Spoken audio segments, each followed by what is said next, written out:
Hello viewers on Facebook Live, it's Steve Barrett here with the regular weekly podcast, the PR Week. A little bit earlier this week, we are on a tighter schedule than normal. Hope you're going to enjoy the show. We've got a great guest in town from all the way from the Midwest, Nick Ragone from Ascension Health in St. Louis. Hey Nick, how are you doing? I'm a New Yorker, spent my whole life here, but 3 years in St. Louis, so it's nice to come home. Yeah, we'll talk about that in the podcast. And our regular stalwart, Frank Washkuch from Scranton. Thank you.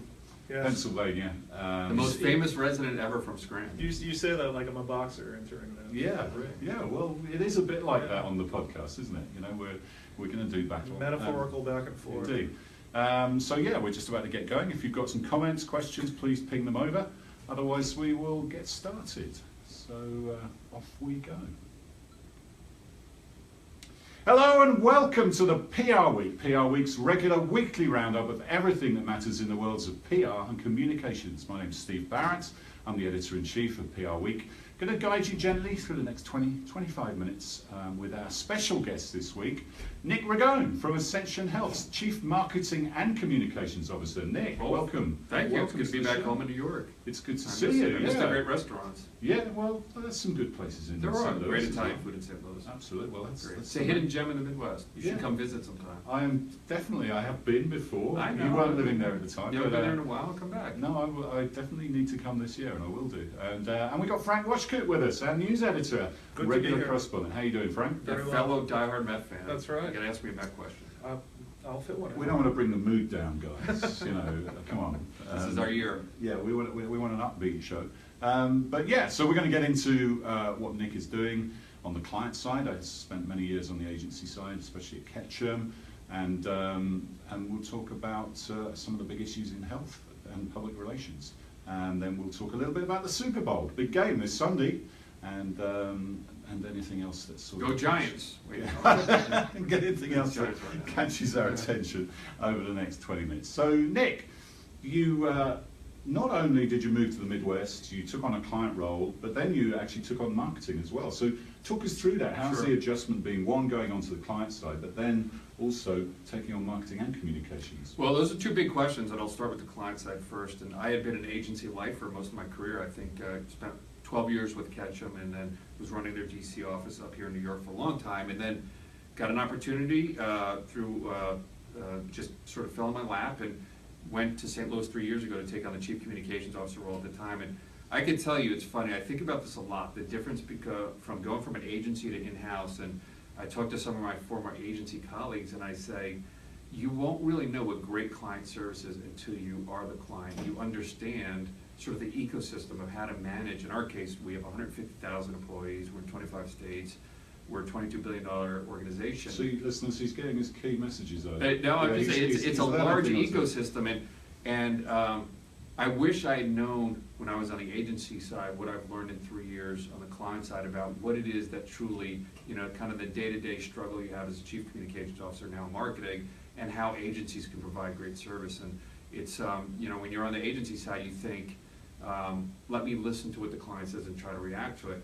Well, it turns out as a client, what I want is somebody to come up with great ideas. And I tell that to every partner we have, and we work with Omnicom, a lot of their agencies, and they're a fantastic partner.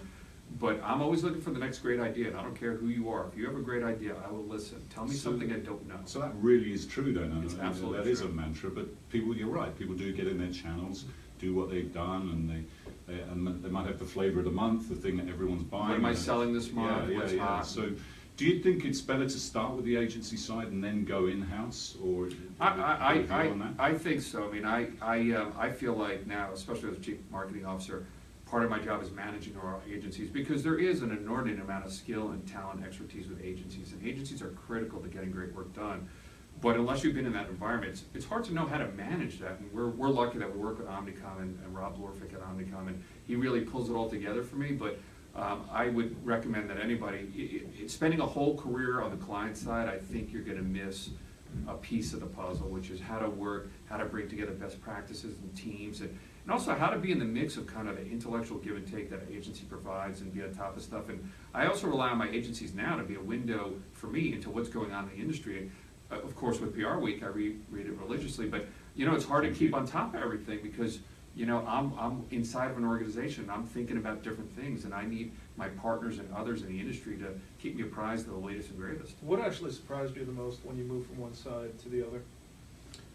I think the biggest surprise I had was retrospectively looking back as an agency person and saying how little I truly understood about my clients, about their business.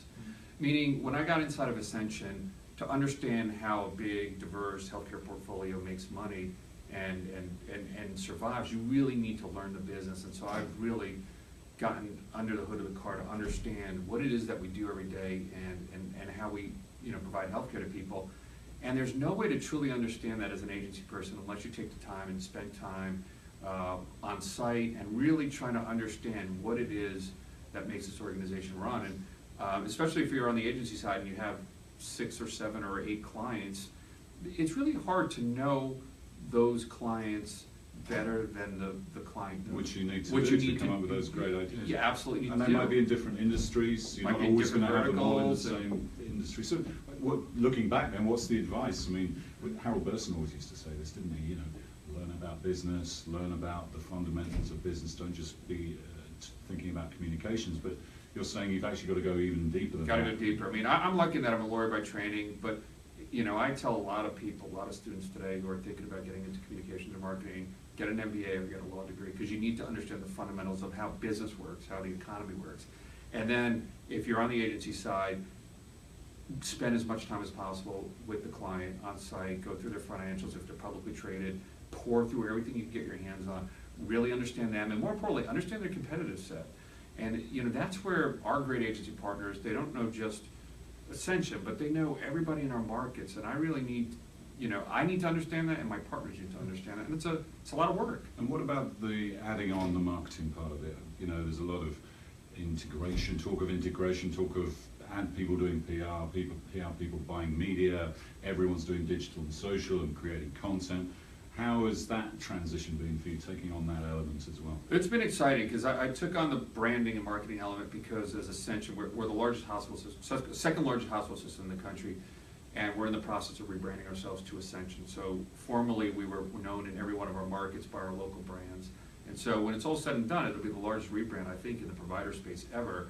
And so to me, it wasn't traditional marketing, which is exciting. It's building a brand from scratch and leveraging all the great brands we had, and we're in 25 states, into something larger, the Ascension brand. And so I feel like it's been an extraordinary thing, and we're, you know, if it was a baseball game, we're in the second or third inning of rebranding our system. We've done it in our 2 largest markets, Michigan and Wisconsin. In fact, this week we opened our first ever Ascension clinic, which was exciting.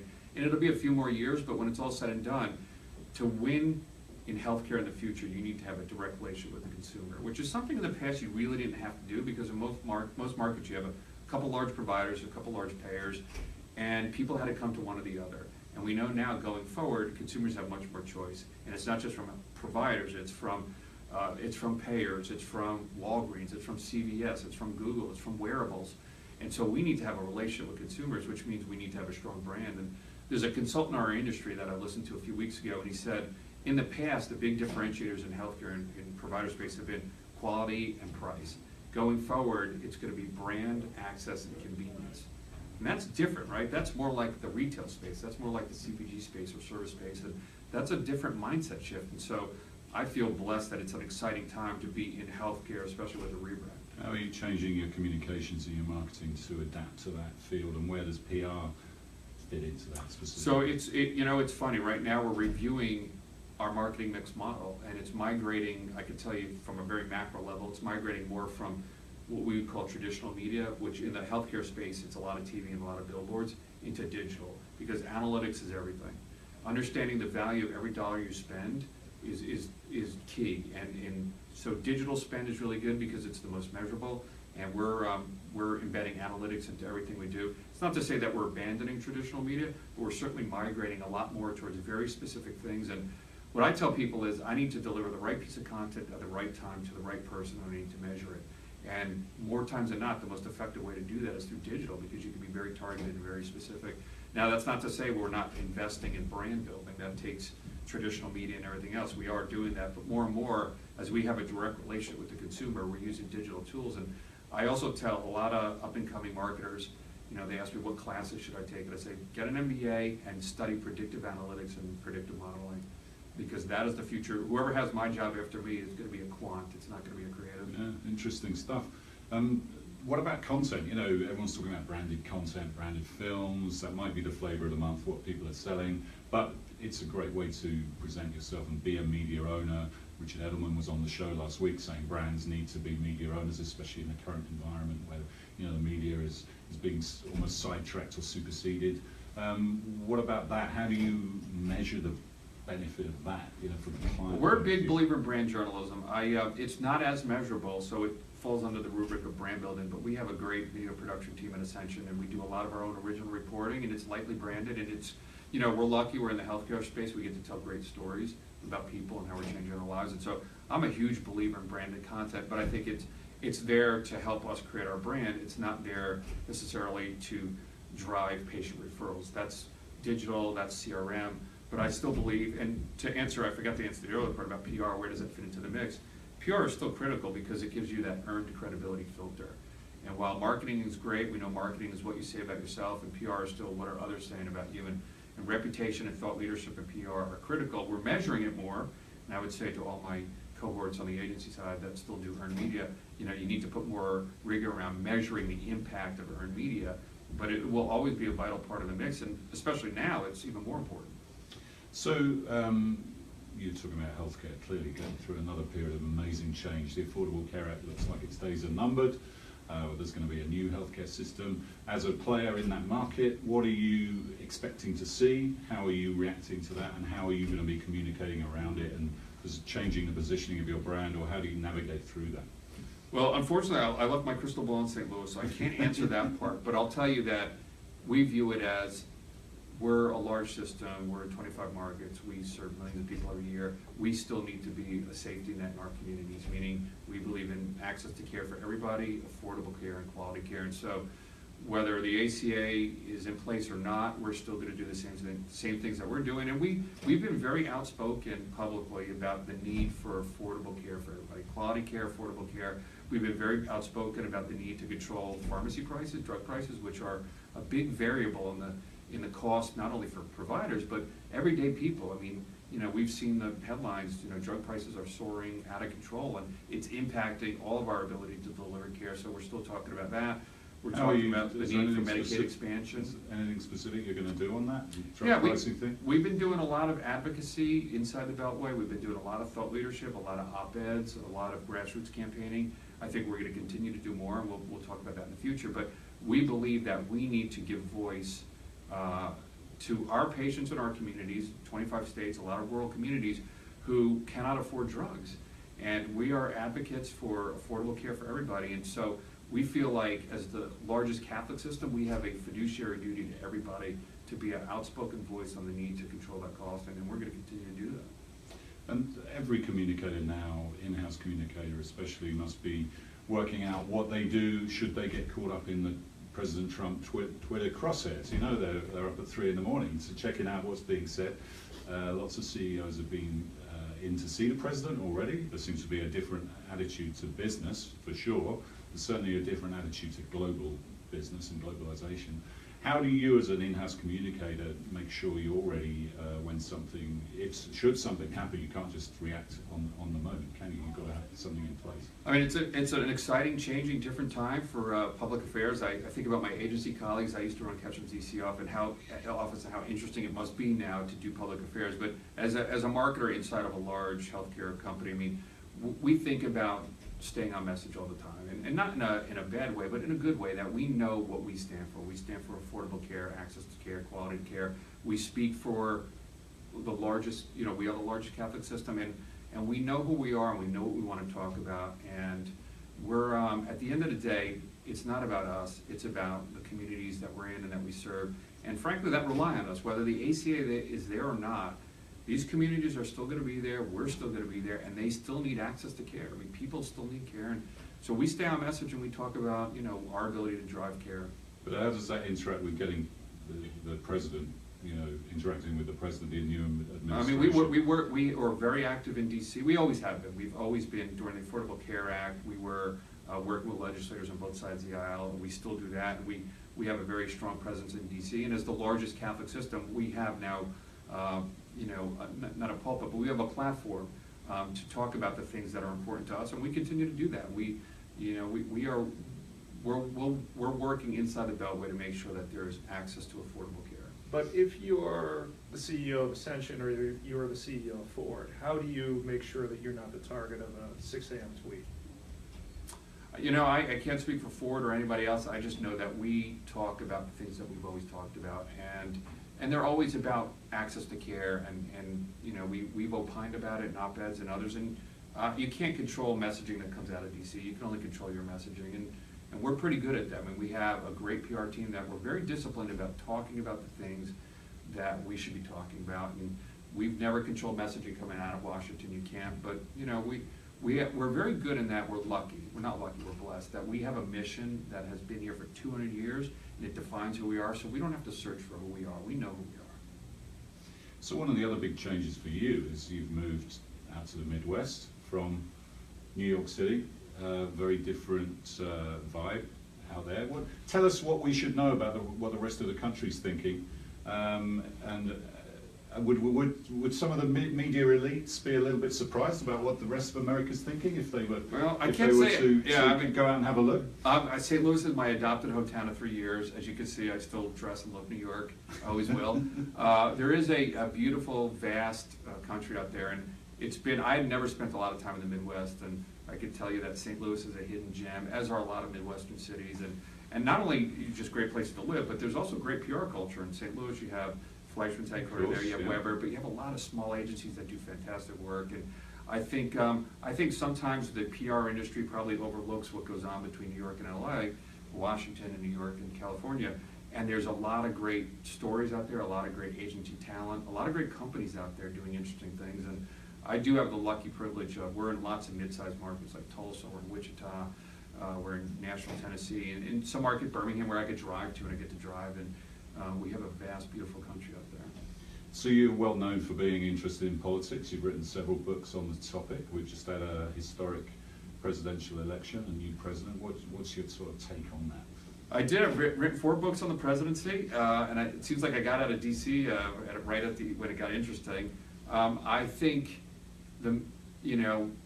every day is different than in the past. I mean, it's a new time, and I think we're looking at a whole new kind of way politics, communications, Twitter has changed the political landscape. I think that was the big story coming out of 2016, is the way Twitter has changed communications. And even now, you see Twitter between heads of states. I mean, that's the way people are negotiating and communicating, and I think it's impacted politics, impacted what we do for a living as communicators. I think it's changed fundamentally the way information flows, and in your industry, the industry that you cover, our industry, I think it's being decentralized every minute.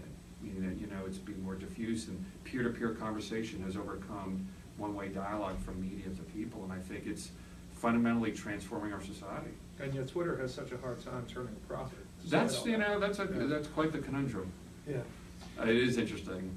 But is that the way it's going to be, or is it just this particular administration where it works like that? I mean, it obviously worked well in terms of. I think more and more. I mean, you see senators and congressmen, you see heads of states from other countries. I mean, I think people are realizing that, if you have, we just do the raw numbers, if you have access to 1 million people on your Twitter feed, that's 5 times larger than a cable network at any given time. I mean, that's a lot of people. I mean, and that it's, it's 140 characters, but it's still an unfiltered dialogue between you and 1 million people, or in some cases, 5 or 10 million followers. And, I think the 3 nightly newscasts, when you aggregate their total viewership on any given night, is less than the president's Twitter feed. So it just shows you that, 20 years ago, this wasn't possible, but today, I mean, there's a whole new set of infrastructure for communication. I'm sure 5 years from now, we'll be talking about something that somebody's developed in their basement that has transformed communications again. And it's exciting to live in a time when you literally don't know when the next disruptive innovation is going to come. It's not boring, that's for sure. Do you agree with the president that Frank, myself, and our colleagues in the media are amongst the worst human beings on earth? I have a lot of reporter friends, and I think they all do good. They wake up every day trying to get to a story, and I think reporters are intellectually curious, as they should be. And I think reporters, I'm sure, are changing the way they do things. And you now have reporters that cover straight news, but also have Twitter feeds with tens of thousands of followers, and do they opine on their Twitter feeds and then cover straight news in their paper, or how does that work? And I think, and you guys have covered this well, I think reporters are trying to figure out, I have one voice on Twitter, right? But I have a totally different voice when I'm reporting straight news in my newspaper or on TV, and how do those two come together? Can you be both a columnist and a straight journalist at once? Yeah, so speaking of media, what are you reading nowadays? What does a CMO, CCO read? So I read three types of things. I read our healthcare trades, like Modern Healthcare and others. And some that you own, yes, absolutely. Get it right in my inbox. I read the general, Wall Street Journal, New York Times, Washington Post, and others.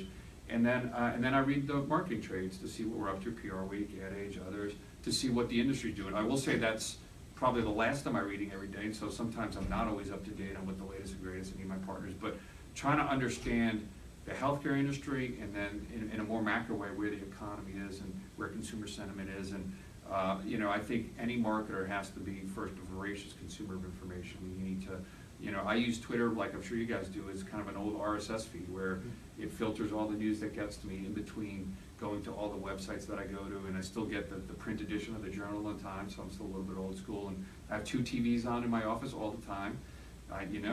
As a marketer, you need to understand from now, minute to minute, kind of what the pulse of the country is. 2 follow-ups. What are your TVs turned to?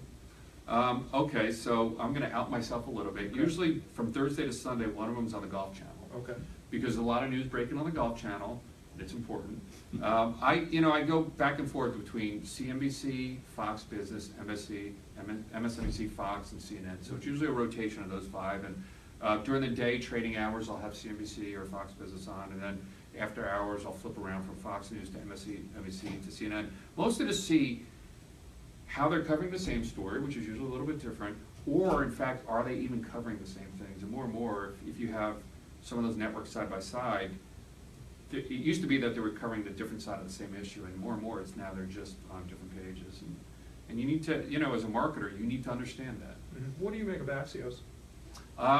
We've already chatted with them, and I think it's an interesting model. I think Mike Allen is certainly one of the great voices in DC, and is trying to create that sort of intimacy again through his email. And I read it every day. I think they've come up with some interesting nuggets, and particularly as we go through a lot of conversation in DC about the Affordable Care Act and other stuff, I think trusted voices in DC, you can never have enough of them. So I read it and I like it. So you mentioned the Golf Channel there. One of the initiatives in place at Ascension is an interesting thing going on down in Ferguson, where you're getting involved with inner city kids and teaching them to play chess. That seems a bit unusual. What's the sort of thinking behind that? And, it is a little unusual. Talk about your newfound passion for chess. You're becoming a bit of a chess nerd. I am a chess nerd. I'm a proud chess nerd. My little guy who's 11 now, when he was 10, he's a good chess player. My wife is too, and he sort of just nonchalantly asked me, hey, do all schools have after-school chess? And I was like, I don't know. So I called up the chess club in St. Louis, which is really now, I hate to say it's the epicenter of chess in the world. It is, yeah. Rex Sinfield has done a phenomenal job. And I said, hey, not for nothing, but do all of our public schools have chess? And they said no. In fact, most don't. He said the new school superintendent in Ferguson, Dr. Joseph Davis, had just inquired about getting chess for the 20 middle schools in Ferguson. And so I went downstairs and I said to my CEO, I have an idea. Ascension should sponsor this, and he's a big believer in chess. It's kind of the curative powers of chess to help kids learn math. And before I finished the sentence, said, go fund it, do what you have to do, and went back and we created this program called Your Move Chess, which brings not only after-school chess to the 20 middle schools of Ferguson, but now in 3 of them, we're embedding it into the curricula, which not many schools in the country have that. The results have been so good that those schools have said it's actually helping kids learn math and science by thinking strategically over the board, about making choices, about choices having consequences, and ultimately about thinking ahead. And so we're hoping to expand it to more cities. We're in lots of cities as Ascension, and I've been tickled at how this program's taken off. And I know you're a fellow chess player too, and would hope to get you out there and see the parade. It's great, and some of these kids can really play. Yeah, it's interesting. America's at a bit of a boom in chess at the moment, and I think Rex Sinfield in St. Louis has had a lot to do with that by establishing elite chess there and working with the top players, bringing big events there, but also investing in grassroots as well and realizing what it can do for young people and helps them with their development and their learning. But yeah, and America won the Olympiad for the first time since the 30s when the Russians were Chess in the involved. U.S. is enjoying a little bit of renaissance. It's not the Bobby Fischer mania of 1972, but three of the top players in the world are here, and they're actually, two of them are in St. Louis. And I think, you know what's exciting to me is I take my son to a lot of tournaments on the weekend, and the number of young girls playing chess, which is great, and it reinforces, again, this kind of love of math. And it's such a diverse population, a lot of African-American kids, a lot of Chinese kids, Indian kids, and it's great for cultural understanding, but it's also a love affair that you keep with you for life. I just started playing 5 years ago. I wish I played as a kid, but it's something that I suspect my son and I will be doing well into my older years. And it also is great for the studies about chess staving off the dementia and Alzheimer's, That's true. Potentially. And so I feel like, you know, if I keep playing, my mind will stay sharp. It's a sport you don't have to give up when And if you try playing bullet chess, try playing that in a minute. Yeah. That'll really keep you sharp. Yeah, and US has the US junior, the world junior champion is America, and the world title match was in New York just last November. So yeah, but you do have another sport in this country, do you not, Frank? A bit of a big game on Sunday. Right. One of the biggest marketing and communications events of the year. Well, probably the biggest one night, right? Still going. So talk us through that, and you two guys can talk about American sport, because that's not a subject. American football? Well, yeah, you call it football. You don't. You use it. You use your hands. So but, I mean, you have the Falcons. I like the Falcons mostly because I'm an NFC guy, I'm a Giants fan, but I also think this Falcons team has an amazing offense. And I, you know, like most Americans, I watch partly for the game and partly for the commercials. And I think half a minute ad time or ad buy this year is up to 4 million, 4.5 million. It's, I mean, it's really is the Super Bowl commercials as much as the Super Bowl games. And so as a marketer, I watch it just as much for that, to see, you know, what the creative concepts are coming out. And you could also tell the kind of mood of the country by some of those commercials, and how the country is feeling based on this sort of zeitgeist at the moment. So I think it's still that, along with the Oscars, are the two moments in time where collectively this country is paying attention to TV. I would imagine that where you are, there's a lot of buzz about the Budweiser. There is, commercial, yeah, it's in St. Louis. which is a very pro-immigrant stance they're taking in the commercial. It's a beautifully shot, rich commercial. Yeah, it's going to get a lot of talk. it certainly is, and that's an interesting story in itself, because it's a St. Louis company now owned by InBev. InBev. So. I have New England. Nobody asked me, but I have New England, by the way. I think that I have been bit too many times by saying New England wasn't going to win this year. So as a Giants fan, I enjoy playing the Patriots in the Super Bowl, and they can beat everybody but the Giants. Right. That's which is okay by me. Well, it's good to know that the sport is. Do you let your kids play football? You see, to me that's a problem. My little guy would love to. He has his friends at school say, "Mr. Ragone, why can't Frankie play?" And I said, "Have you seen the movie Concussion yet?" And it being in the healthcare space, I'm acutely aware of long-term healthcare needs. And I will tell you, anybody that's seen that movie, it's compelling. And there's no such thing as a minor concussion. When you get a concussion, your brain is hitting the side of your skull. And I think Pop Warner and others, I applaud the NFL for what they're trying to do with preventing concussions and getting kids to learn proper tackling. But I do think there's a lot of, my son asked me, and I said, "Let's talk to your mom," and she said no, and I said, "She's the court of last resort. I don't have any sway on that." So now he's playing chess, and so because he doesn't play football, he plays chess, and I can tell you we're both infinitely happier because. Chess is such a great sport. It's a subject for another show, and we've seen ratings fall on the football this season. But you don't meet many parents who do let their kids play, which to me doesn't mean the sport. It means the sport has problems being stored up for the future. Subject for another show. One day there'll be a chess channel, hopefully, not just golf channel. There is to chess.com. Yeah. Watch Danny Wrench. Nick, it's great to chat. Great to see you back in New York, and it's good to be here. Always a pleasure. So wish you well with all the big changes and look forward to seeing you in St. Louis. Yeah, very much. And seeing you at a Met game.